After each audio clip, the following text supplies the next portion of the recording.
The Tesla in his garage, the house in Queen Anne, and the tech company he believed he'd built with his own brilliance. There are different kinds of silence. The silence before a storm, the silence of patience, and the most powerful kind, the silence you keep while watching someone take credit for everything you gave them, right before you show them what happens when you take it all back. My name is Robert. I'm 64 years old, and I live in a small ranch house in Tacoma, Washington. The roof needs new shingles. The fence has 3 broken boards. My driveway has an oil stain from my 1998 Ford F-150 that I've been meaning to pressure wash for about 5 years now. My neighbors see me as that guy, the one who still wears flannel shirts from Costco and spends his Saturdays tinkering in his garage with old engines. They'd never guess the truth. But this story isn't really about me. It's about my son, Marcus, and the night he stood in front of 200 people and explained to a room full of venture capitalists and tech executives that his success came despite having a father who never understood the modern world. Let me go back. Marcus is my only son. His mother, Jennifer, died when Marcus was 12. Cancer, ovarian. It took her in 8 months. After that, it was just Marcus and me in that same house in Tacoma. I worked as a diesel mechanic at a shipping company during the day. That's what Marcus thought, anyway. What he didn't know was that I wasn't just fixing engines for someone else. I was filing patents, dozens of them. Innovations in fuel injection systems, emission controls, hybrid engine components, technologies that every major automotive and tech company would eventually need. I started filing patents in my 20s. By the time Marcus was born, I had 17 patents licensed to Ford, GM, and Caterpillar alone. By the time Jennifer died, I had 43 patents generating steady royalty streams. I kept everything quiet. I used a patent management firm in Delaware. My name appeared on the patents, but the money came through shell companies and trusts that Marcus never knew existed. I wanted him to grow up normal. I wanted him to understand that real value comes from solving problems, from creating things people need, not from showing off wealth you didn't earn. I drove my old pickup truck because it ran perfectly fine. I wore work boots because they were comfortable. I packed Marcus's lunches in reusable containers because that's what Jennifer would have wanted. I showed up to his robotics competitions in grease-stained jeans because I came straight from work. I wanted him to see me as a regular dad, someone who worked hard, lived simply, and measured success by the problems you solved, not the money in your bank account. I thought I was teaching him the right values. I was wrong. Marcus graduated from University of Washington with a degree in computer science. The kid was brilliant. By 25, he developed a machine learning algorithm for optimizing electric vehicle battery performance. He came to me excited, talking about starting a company, about changing the transportation industry. I was proud. He said he'd found investors through his network from UW, angel investors who believed in his vision. What he didn't know was that I was one of those investors, the biggest one, actually. I'd set up a venture capital fund through my patent attorney. Marcus's pitch came to me through a mutual contact who had no idea we were related. I funded his company, Apex Mobility Systems, with $2.3 million. Not because he was my son, but because his technology was solid and his business plan made sense. At least that's what I told myself at night. Apex took off. Marcus hired a team of engineers. They licensed battery management patents, including 3 of mine that he never knew I owned. They landed contracts with Rivian, Lucid Motors, and a stealth autonomous vehicle startup in Silicon Valley. Marcus moved from his small apartment in Fremont to a 3-bedroom house in Queen Anne, one of Seattle's most expensive neighborhoods. He bought a Tesla Model S Plaid. He got engaged to Vanessa, a product manager at Amazon whose family owned vineyards in Woodinville and a vacation home in Whistler. I watched all of this from my house in Tacoma. Marcus would visit maybe 3 or 4 times a year, usually when he needed something. Advice on engineering problems. A reference for a business loan. Once he asked to borrow $8,000 for cash flow issues before a funding round closed. I gave it to him. He never mentioned paying it back. I didn't mind. I thought he was finding his own path. Then came the IPO party. Apex Mobility Systems was going public last October. Marcus had worked toward this for 7 years. The celebration was at a tech incubator space in downtown Seattle, one of those converted warehouses with exposed brick, Edison bulbs, and catered food from celebrity chefs. I almost didn't go. I knew I'd stick out like a rusty bolt in a showroom full of chrome, but he was my son, and I wanted to be there. I showed up in my usual clothes: clean Wranglers, a button-down shirt from JCPenney, and a navy windbreaker I'd had since the 90s. I brought a card with $500 in it, cash. I thought it was generous. The party was massive. Bartenders making craft cocktails. A DJ playing something electronic that made my back teeth ache. Marcus's team from Apex, all wearing startup hoodies and designer sneakers. Vanessa's family, who spoke in that particular way wealthy Seattle people have, where every conversation sounds like they're discussing their latest investment portfolio. I stood near the back holding a beer I wasn't drinking, trying to be invisible. Then Marcus's lead investor, a venture capitalist named David Chen, stood up to make a toast. He was one of those guys who wore expensive casual clothes that probably cost more than my truck. Black turtleneck, tailored jeans, Italian loafers. He tapped his glass and the room went quiet. "I want to say a few words about Marcus Sullivan," David began, smiling at my son. "When he first pitched us Apex 7 years ago, I'll be honest, we had questions. You know how it is. Young founder, ambitious tech, crowded market. But Marcus proved us all wrong. He built this company from nothing. Pure vision, pure hustle, pure intelligence." People clapped. Marcus beamed. "And I think what's most impressive," David continued, "is that Marcus did this without the traditional advantages some founders have. No family money, no connections, no silver spoon. He came from a working-class background, and he made something extraordinary happen through sheer force of will." My stomach tightened. I looked at Marcus, waiting for him to correct the record, to acknowledge something, anything. Instead, he nodded along like it was all true. Marcus stood up next, holding his champagne. The room quieted again. "I just want to add something," David said. "I appreciate the recognition of where I came from. My dad," he gestured toward me and a few heads turned. "My dad's a mechanic. A good one. He worked hard his whole life, but he never really understood the world I wanted to build. He fixed engines. I'm optimizing the future of transportation. He lives in the past. I live in tomorrow." Some people laughed. Vanessa squeezed his hand affectionately. David Chen nodded approvingly. "And honestly," Marcus continued, his voice taking on that casual cruelty of someone who thinks they're being funny, "I love my dad, but growing up, I knew I had to figure everything out on my own. He couldn't teach me about venture capital, or scaling a business, or navigating the tech ecosystem. I had to learn all that myself. I had to build this myself. And standing here tonight, I'm grateful for that. It made me who I am." He raised his glass. "To self-made success." The room erupted in cheers. "To self-made success." I stood there holding my untouched beer, feeling like someone had punched a hole through my chest. I didn't say anything. I didn't make a scene. I set the bottle down on a high-top table, walked out the side door, got in my truck, and drove back to Tacoma. And that night, sitting at my kitchen table with a glass of whiskey I rarely touch, I made a decision. I'd spent 30 years building something for Marcus. I'd funded his education through a scholarship trust he never knew I created. I'd invested in his company.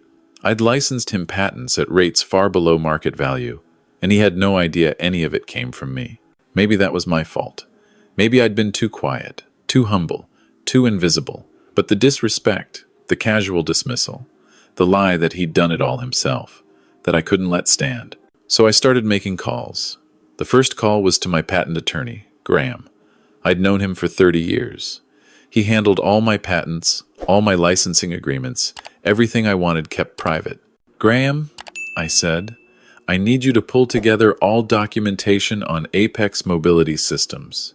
Every licensing agreement, every patent they're using, every contract." There was a pause. "Robert, what are you planning?" "I'm planning to teach my son a lesson. The patents they're using, 3 of them are yours. licensed at significantly reduced rates. I know. I want to terminate those licenses. Robert. His voice was careful. If you do that, their entire battery management system becomes inoperable. They'll be in breach of their contracts with Rivian and Lucid. The company will collapse. I know. This is personal, isn't it? Very. The second call was to my accountant, Patricia. She managed my venture capital investments through the fund I'd set up. She didn't know Marcus was my son. I'd kept that information private. Patricia, I said, I want to call in the investment in Apex Mobility Systems. All of it. Robert, that's $2.3 million plus equity. They're about to go public. If you pull out now, it will trigger a material adverse change clause. The IPO will be delayed or canceled. The company could collapse. I understand. Another pause. You've never done anything like this before. Why now? Because it's time someone learned what they actually built and what was given to them. The third call was to First National Bank. I'd co-signed Marcus's mortgage 2 years earlier when his credit history wasn't quite strong enough for the loan amount he wanted. He didn't know. He thought he'd qualified on his own based on his Apex salary and equity. This is Robert Sullivan. I'm a co-signer on mortgage account number 847392. I'd like to remove myself and transfer full responsibility to Marcus Sullivan. Mr. Sullivan, if you remove yourself, Mr. Marcus Sullivan will need to requalify based on his income alone.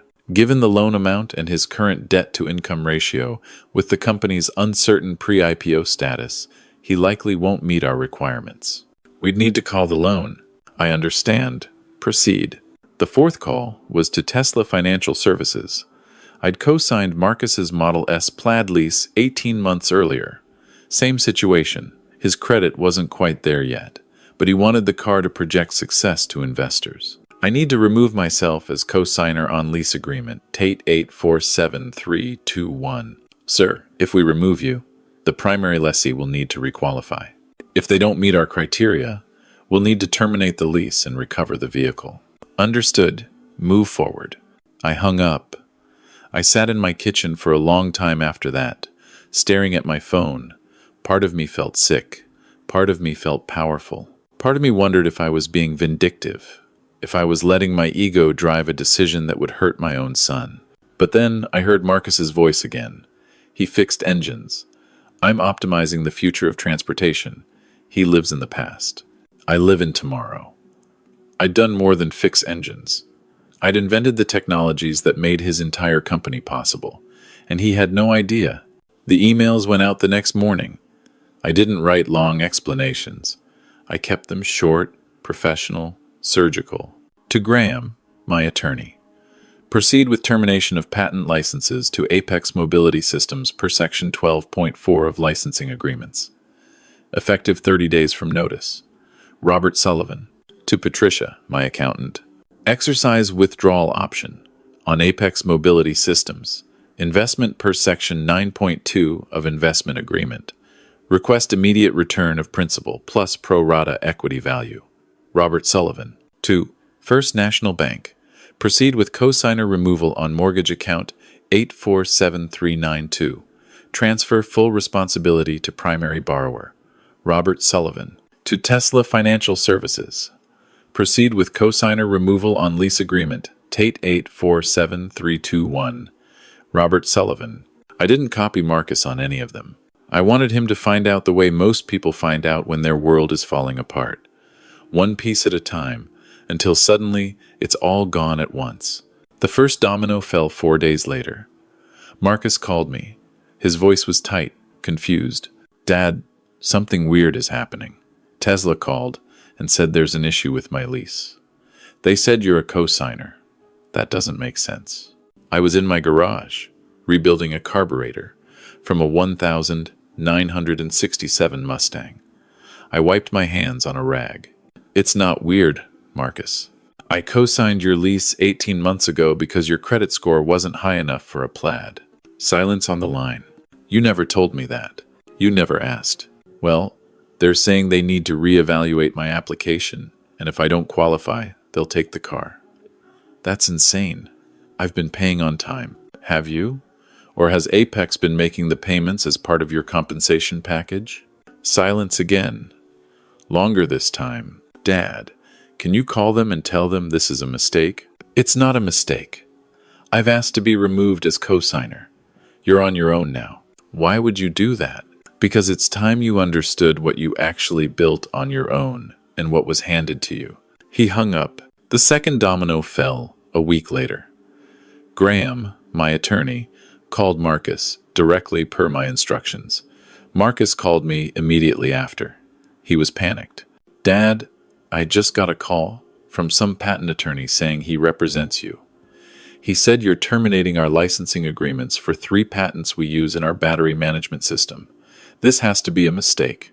I was sitting on my back porch, watching crows fight over a discarded sandwich in the neighbor's yard. It's not a mistake. What are you talking about? We licensed those patents from a firm in Delaware. I've never seen your name on anything. The firm manages my patents, Marcus. I own them. I've owned them for 20 years. You've been licensing my technology the entire time, at rates well below market value, I might add. His breathing got heavy. This is insane. You can't just pull those patents. Our entire system depends on them. We have contracts with Rivian and Lucid. If we can't deliver, we'll be in breach. The company will collapse. I'm aware. Why? His voice cracked. Is this because of what I said at the party? Because I hurt your feelings? This isn't about my feelings, Marcus. This is about you standing in front of 200 people and claiming you built everything yourself. Claiming I never understood your world. Claiming you're self-made. I didn't mean it like that. Yes, you did. You meant exactly that. And now you're going to learn what you actually made on your own, and what you made with my patents, my money, and my support that you never knew existed. Dad, please. The IPO is in 3 weeks. If this falls apart now, everything I've worked for, everything you worked for. Marcus, I've been working on this since before you were born. Those patents you're using, I filed them when you were in elementary school. The money that funded your company, mine. The technologies that made your algorithms possible, mine. You didn't build this despite me. You built it because of me. You just never knew it. He was crying now. I could hear it. The third domino fell 5 days later. First National Bank sent Marcus a letter requesting loan requalification. He showed up at my house unannounced, holding the letter in his hand. His eyes were red. Dad, what the hell is this? I was making coffee. I didn't turn around. It's a requalification notice. The bank needs to verify you can afford the mortgage without a cosigner. Why are you doing this? You co-signed my mortgage? I did, 2 years ago. You needed it to qualify for the loan amount. He sat down at my kitchen table without being invited. His hands were shaking. The bank says if I don't qualify on my own, they'll call the loan. I'll lose the house. Vanessa and I just sent out our wedding invitations. We're supposed to get married there in the backyard. You'll figure it out, Marcus. You're a genius, remember? Self-made. You built a tech company from nothing. Stop it. His voice was sharp. Just stop it. I get it. I screwed up.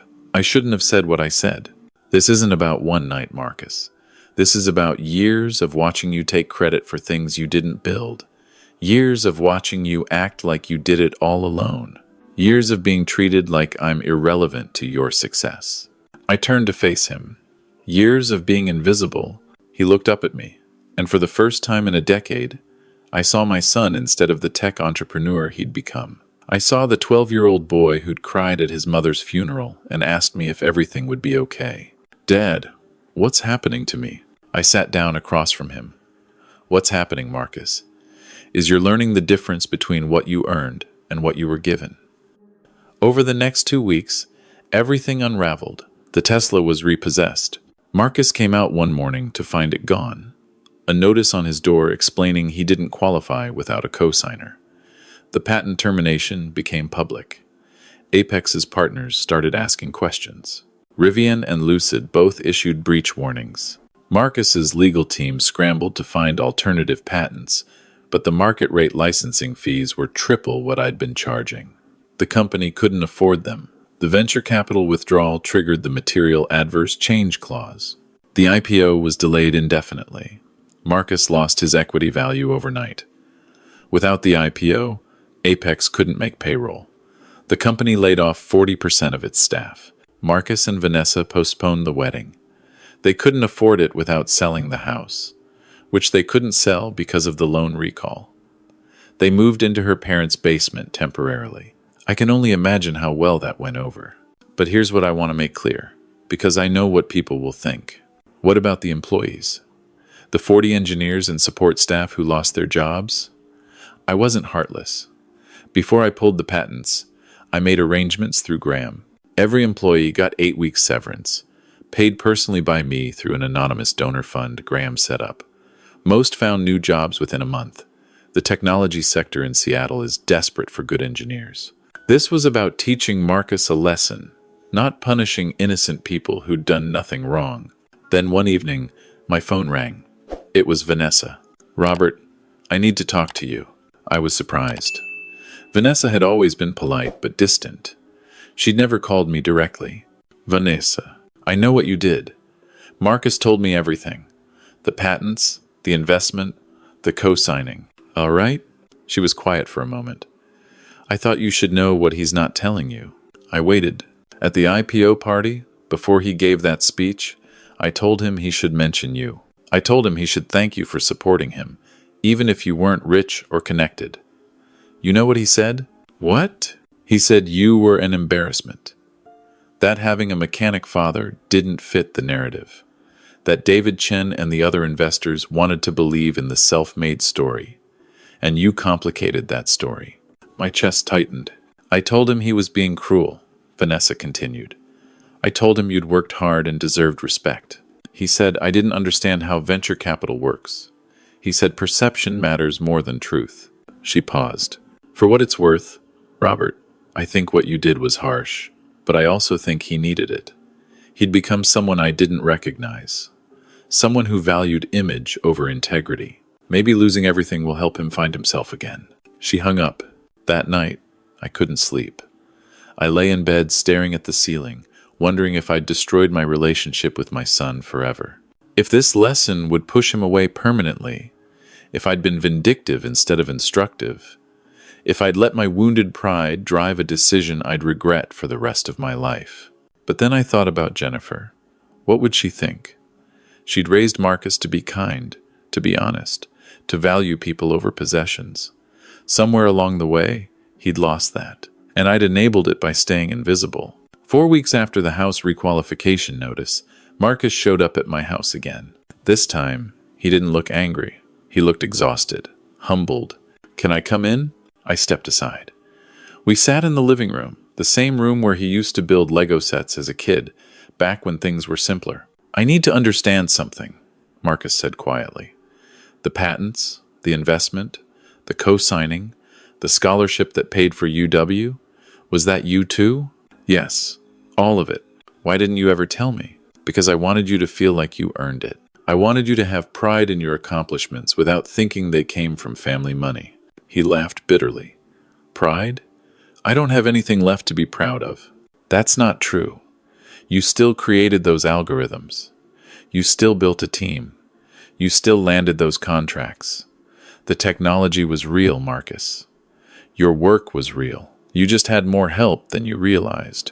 "Help," I threw back in your face. "Yes. I'm sorry." He looked at me, really looked at me. "I'm sorry for what I said at the party. I'm sorry for making you invisible. I'm sorry for caring more about how things looked than what was true. I know. Can you forgive me?" I thought about that question for a long time. "Eventually," I said, "but forgiveness doesn't mean going back to how things were. You need to rebuild now, on your own terms, not mine. Not David Chen's, not Vanessa's parents. Yours. I don't know how. You'll figure it out. You're smarter than you think. You've just been coasting on foundation you didn't know existed." He nodded slowly. "What happens now?" "Now? You start over. You find work. You prove to yourself that you can build something real. And if you need guidance, if you need advice, I'm here. But I'm not giving you money, Marcus. Not anymore." "I understand." He stood to leave. At the door, he turned back. "Dad?" "Yes?" "That speech I gave. About you living in the past while I live in tomorrow? I remember. I was wrong. You weren't living in the past. You were building the foundation for tomorrow. I just couldn't see it. Thank you for saying that. He left. I closed the door and stood there, feeling something I hadn't felt in weeks. Peace. 7 months have passed since then. Marcus got a job at a battery startup in Bellevue. It's not glamorous, and it's not his company, but it's honest work, and he's earning his own paycheck. He's learning to work for someone else, to take direction, to prove himself again. He and Vanessa are still together. They got married last month at the Tacoma courthouse with 10 people present. I was there. It was simple and real, and better than the wedding they'd planned. He calls me once a week now. Sometimes we meet for breakfast at a diner near the waterfront. Last week, he asked me if I'd consider consulting on a new project he's developing. If you help, he said, I want it documented. I want to know exactly what you're contributing. I want to make sure I'm earning what I get. Deal, I said. I still don't know if I did the right thing. Late at night, I still think about it. I took away my son's entire life because he made a speech that hurt my feelings. That sounds cruel when I say it out loud. But it wasn't just about the speech. It was about years of being invisible. Years of watching him build success on a foundation I created while pretending the foundation didn't exist.